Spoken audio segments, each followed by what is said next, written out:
کے ساتھ مل کے حکومت پنجاب نے باقاعدہ اپنے 1,93,00,000 بچوں کو ٹائیفائڈ سے بچانے کے لیے لانچ کی ہے،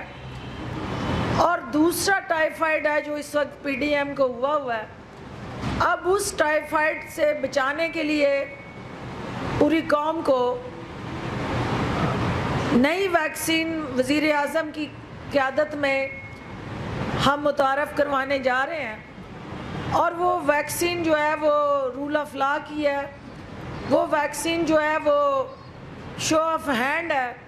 کہ سینٹ کے انتخابات میں ہمیں جو ضمیر فروشی کی منڈیاں لگانی پڑتی تھیں، آپ کے سیاسی سٹرکچر کے اندر جو کالی بھیڑے اپنا سودا کر کے وہ ووٹ بیچا کرتی تھی،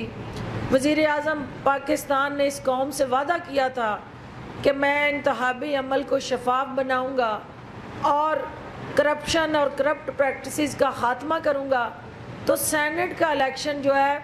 وہ اس حوالے سے ایک اہم اور یونیک اپرچونٹی ہے کہ ہم سینٹ جیسے مہذب ایوان بالا کو کرپشن سے پاک کریں۔ اس ویکسین کو متعارف کرانے کے لیے شو آف ہینڈ کی ویکسین ہے کہ وہ پی ڈی ایم کا جو ٹائیفائڈ ہے، جو اس وقت وہ چاہ رہی ہے کہ ادارے جو ہیں ان کو ٹارگٹ کر کے متنازع بنا کے تو اپاہج کر دیا جائے،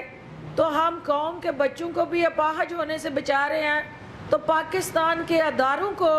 نظام کو اپوزیشن کی چالوں سے بھی اپاہج ہونے سے بچانے کے لیے پرعزم ہے۔ اور ٹائیفائڈ جو پی ڈی ایم کا ہے اس سے بچنے کا واحد طریقہ ہے کہ ہم سینٹ کے انتخابات کو شو آف ہینڈ کے ذریعے کرائیں، اور وزیر اعظم نے اس کے لیے امینڈمنٹس لانے کے لیے کیبنٹ سے جو منظوری لی ہے، الٹیمیٹلی ایک قانون بنا کے ہم قوم کو